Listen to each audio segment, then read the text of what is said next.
Porém a ti, o Senhor teu Deus, não permitiu tal coisa. A ti, o Senhor teu Deus, não permitiu tal coisa.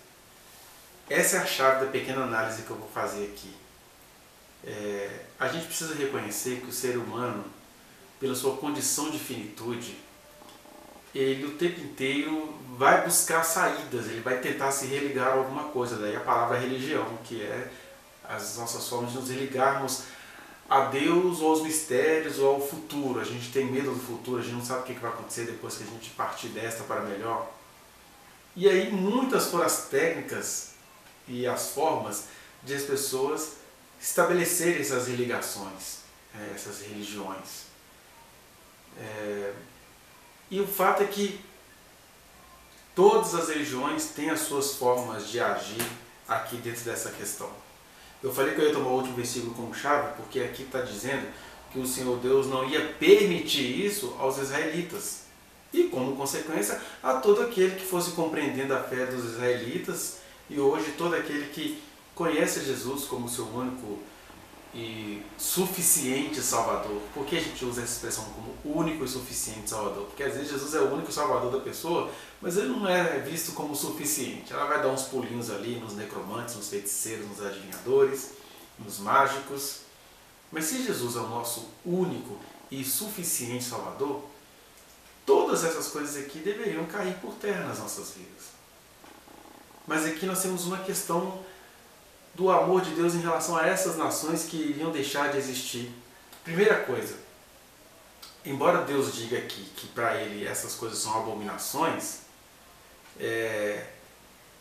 não foi só por isso que essas nações foram destruídas e que Israel passou a habitar no lugar delas, as nações cananeias, né? Onde hoje se localiza o território de Israel e da Jordânia. Aquelas nações ali eram cananeias, elas nunca mais existiram. Mas eu não posso dizer que foi só por isso que elas foram destruídas. Eu poderia dizer no máximo que foi por isso também, porque essas práticas continuam acontecendo no planeta afora. Né? Porque essa tragédia de não consultar ao Senhor e consultar outros pormenores, ela é típica do ser humano que perdeu o contato com o seu Criador. Por isso que Deus está dizendo, olha, eles vão ser destruídos. Mas a vocês eu não permiti tal coisa, tais práticas, porque Deus permitiu práticas a esses povos. Eu estou dizendo isso porque nós estamos numa geração onde muitos povos recorrem a essas práticas aqui. Nós temos pessoas maravilhosas que são espíritas, que consultam mortos. Nós temos pessoas, conhecemos pessoas maravilhosas, éticas, que recebem entidades para transmitir palavras às outras pessoas. Pessoas de culturas mais nômades, ciganas, que fazem adivinhações, pessoas que adivinham com vísceras de animais mortos, pessoas que têm até um profundo conhecimento bíblico, mas elas conversam com São Pedro, com Tiago, com Maria, que aqui seria chamado de alguém que consulta os mortos, porque essas pessoas, do ponto de vista da vida existente, elas não estão mais entre nós. Então, quando você consulta estes irmãos em Cristo que faleceram, você está consultando pessoas que estão mortas. E aí, a gente compreender isso é um convite para que a gente não faça uma guerra religiosa por quem ainda mantém essas práticas. Porque você leu comigo aqui, você vai ver que em nenhum momento aqui Deus está dizendo que era para os israelitas chegarem naqueles povos e proibi-los de fazer isso. A gente está num momento sério no Brasil, né? Tem situações assim, o traficante, ele crê em Jesus, o Deus dos crentes. E aí ele pega lá a arma pesada que ele tem, chega no terreiro e manda a mulher, em nome de Jesus, quebrar tudo que ele está apontando a arma para ela. Ou seja, isso é mais terrível do que a magia que supostamente aquela mulher praticava. Então o princípio que a gente tem que tirar aqui de Deuteronômio não é ficar localizando quem faz o quê. Porque Deus falou, olha, eles fazem isso. Não só estes povos específicos, mas a terra inteira faz isso. Mas eu não permiti a vocês fazerem tais coisas. Eu quero ensinar uma outra coisa para vocês. Lembrando que eu gravei em vídeos anteriores. Cada um será cobrado, digamos assim, conforme a luz que recebeu. Cada um será julgado conforme a luz que recebeu. Tem muita gente que é de Deus que faz essas práticas aqui. Agora, quando Deus chega para você e fala assim, eu não te permiti fazer isso, aí não adianta você ficar fazendo discussões teológicas. Ah, mas se o Senhor me permitiu, por que o Senhor permitiu eles? Não, olha aqui, não tem discussão. Deus falou com Israel, vocês não têm permissão para fazer essas coisas. Eles fazem, eu acho isso tudo abominável, mas não é porque Deus acha algo abominável que Ele não vai se relacionar com essas pessoas. Nós temos aqui um exemplo bem próximo de Deuteronômio. Deus conversa ali com um adivinhador, um profeta, um necromante, um bruxo, chamado Balaão. Ele conversa com ele. Por quê? Embora Deus abomine essas práticas, ele não deixou de se relacionar com os povos de outras nações e de outras percepções. E por que mesmo que Deus não faz isso? É o que nós precisamos pensar. Por que Deus não faz isso? Que Deus não abomina os outros povos conquanto Ele abomine as práticas. Primeiro é isso então. Ele não nos ordenou sairmos por aí com xenofobia, com preconceito religioso, esmagando as percepções das pessoas. Ele não tem nenhuma ordem disso aqui, nem a Israel e nem a nós Ele ordenou. Mas em segundo lugar,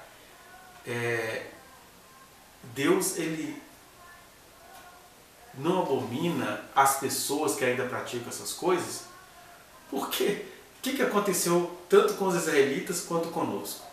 Se você for ler o Velho Testamento todo de Deuteronômio para frente, você vai ver como que os israelitas se tornaram necromantes, adivinhos, feiticeiros, prostitutos cultuais. Eles se tornaram uma entidade terrível. E ainda nós temos complicações de ordem histórico-letrística, porque Deus começa a mandar os profetas para dizer para eles, olha, eu vou destruir vocês porque os cananeus foram destruídos, mas eles foram destruídos nas suas ingenuidades, eles praticavam essas coisas e eu os destruí. Ainda tem uma outra coisa, a maioria deles está até salva, porque eles não tiveram a revelação que vocês tiveram. Agora, vocês, com toda a revelação que vocês receberam, estão praticando estas coisas, a destruição vai vir aí. E eles não entenderam nada, a destruição veio, Nabucodonosor chegou arrebentando tudo, depois vieram todos aqueles reis babilônicos, persas, medos, depois aqueles outros, aquela disputa toda lá entre os Seleucidas e Ptolomeus, até que chegou os dias de Cristo, e Deus em pessoa se revela para aquele povo, e eles falam assim, não gostamos disso não, mata esse homem. A propósito, estamos no sábado aí, que pelas comemorações cristãs, ontem Cristo foi crucificado, hoje Cristo está morto e aguardamos amanhã, que será o domingo da ressurreição. E quem é que matou Jesus?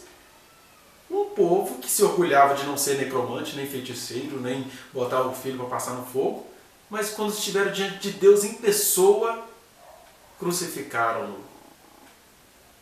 E foram ainda celebrar a Páscoa em nome de Deus. Que é essa coisa de Cristo que tem todos nós, né? Para a qual a gente tem que atentar o tempo todo, igual Jesus falou, vigiai. E aí, primeira coisa então que eu queria enfatizar para você, Deus não nos ordenou ficar fazendo limpas em terreiros, zombando da crença alheia. Ele só disse, olha, eu estou contando para vocês que eu não gosto disso, mas a vocês eu não dou permissão para fazer isso. Com eles eu converso conforme a linguagem que eles entenderem. Né? Isso, o nome disso é misericórdia. A gente deveria olhar para as pessoas e entender isso. Olha, Deus tem misericórdia de todos. A misericórdia dele em mim significa que eu não tenho permissão para fazer essas coisas. A misericórdia dele nos outros é falar com os outros por meio dessas coisas que eles conseguem praticar. É misericórdia. É você misturar o seu coração com o coração de um miserável. Que miserável no sentido de que ainda não alcançou determinada luz, que ainda não teve determinadas percepções. Mas por que mesmo Deus é misericordioso assim? Porque Ele é misericordioso conosco, que temos um orgulho de não fazer essas práticas escritas em Deuteronômio 18, 22, né? 18 do 9 até o 14. Mas como que a gente dá o nosso jeitinho de sermos pagãos? Porque olha só, a gente não consulta os necromantes, os adivinhadores, mas o que a gente faz? A gente elege um profetinho de estimação. né?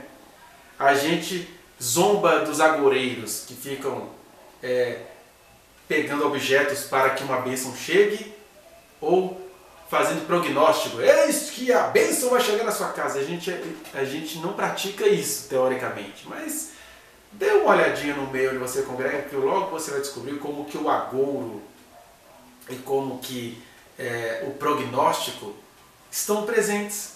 O cara olha pra você, sabe que você é uma jovenzinha de 16 anos, que toda jovem de 16 anos está nos tempos dos amores, fala: olha, eu vou te dar um namorado. Um varão sobre a tua vida. Isso é prognóstico. E é agouro porque ele está se baseando nos traços físicos que você apresenta para ele.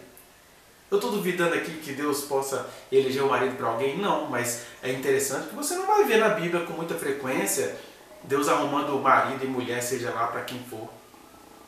Porque, no geral, o casamento é uma coisa que a gente vai escolhendo no discernimento, na maturidade financeira, maturidade social, maturidade psicológica.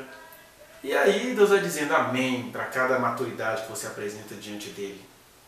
Mas o que a gente faz? A gente adora um agouro. Senhor, é ele ou não é? Eu quero saber se é ele, Senhor, que o Senhor preparou para mim. Deus falou assim: que é isso? Eu só queria que você fosse adulta e você fizesse as suas escolhas e depois elas apresentasse a mim.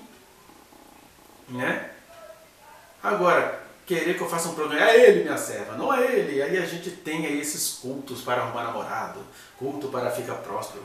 Né? A gente não fica muito diferente dessas religiões, por exemplo, no começo do ano, né? As religiões, em nome dos agouros, das necromancias elas fazem seus pequenos fetiches, dá pulo em 7 ondinhas, vestem-se de calcinha amarela, de cueca não sei o que, tudo para poder conseguir saúde, paz e prosperidade. E aí os crentes também vão tudo para a igreja para tentar saúde, paz e prosperidade. Entende por que Deus então compreende as práticas, digamos, das outras nações ou das pessoas que creem diferente de nós? Porque Ele tem tolerado muito os nossos feitiços disfarçados. Quanta gente aí que está me assistindo que não ama e não idolatra tanto um namorado? Ou assim, eu creio em Deus, mas se o pastor falou, né? Ele é um homem de Deus. Ele é um anjo da igreja. A gente acha que anjo da igreja, que está escrito em Apocalipse, é um elogio. Anjo é um elemento simbólico, ele é um ser humano que reúne muitas questões diante de si. Aí a gente fala: não, mas o Senhor falou que ele é um anjo da igreja. Então, só porque está escrito lá que ele é um anjo da igreja, que ele tem que ser obedecido cegamente. Sendo que Jesus disse antes dessa história do anjo: você só tem um Senhor, um mestre. Eu não estou nem pedindo para você confiar no que eu estou dizendo aqui, eu estou pedindo para você passar no crivo de Jesus o que eu estou te dizendo aqui. Porque Ele que é o meu Senhor, Ele que é o seu Senhor. Mas o que a gente faz? A gente pratica agouros, né? A gente pratica necromancia, a gente pratica agouro quando o cara, né, molha a meinha dele aqui, ó. Supõe-se que você molhou a meia, né, o suorzinho do homem de Deus, e agora passa em você. Isso é um agouro. Alexandre, mas na Bíblia está escrito em Atos que quando Paulo estava lá orando, as pessoas chegavam correndo para ele, levavam os lenços para que pelo menos ele colocasse a mão e elas ficassem curadas. Aí a gente está falando de uma circunstancialidade. O que é isso? Paulo estava lá na correria dele, no meio de uma geração também que era pagã. Eu estou aqui conversando com você, se de repente Deus acha que alguém precisa receber uma oração minha aqui, eu não vou discutir teologia com essa pessoa. Ela pode entrar aqui e se ela entende que ela quer levar o meu relógio para colocar em cima de um filho dela que está morto, isso foi uma fé espontânea dela.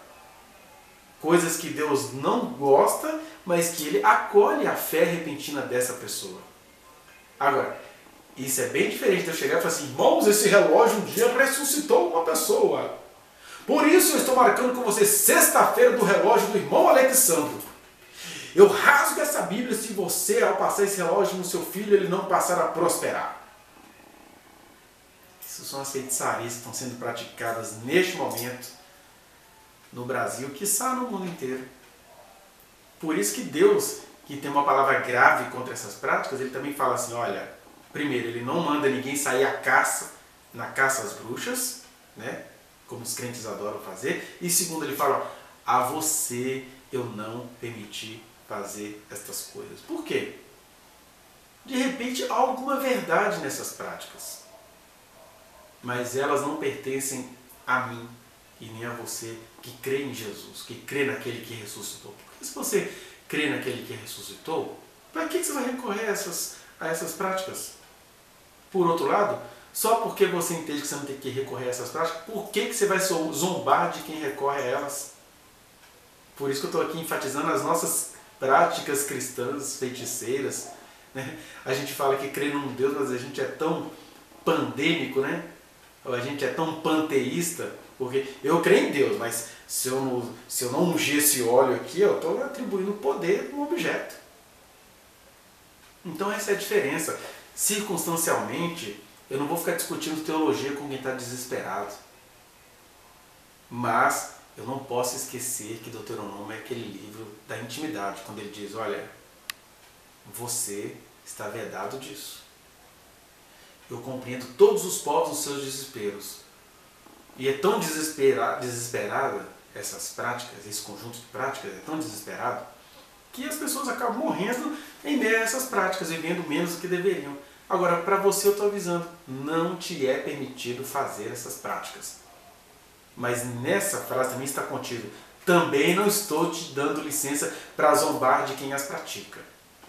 É aí que a gente aprende a ser rigoroso conosco mesmos e a ser profundamente amoroso e acolhedor com todos os outros. E não tem superioridade nisso que eu estou te falando aqui não. É você reconhecer que Deus que tem te acolhido nas suas muitas idolatrias íntimas, quer que você acolha muitos outros que ainda não receberam, ou que ainda não chegaram nos degraus da escala da salvação que você chegou.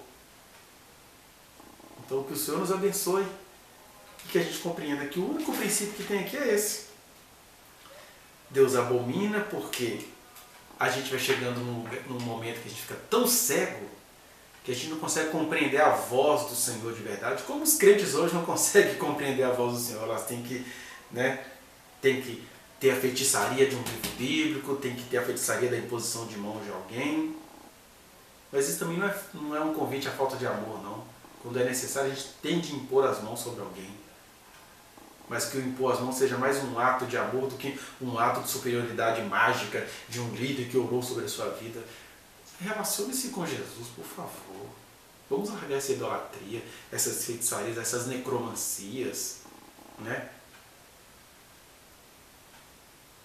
Essa necromancia de ficar passando no meu corpo o suor morto do corpo de um vivo.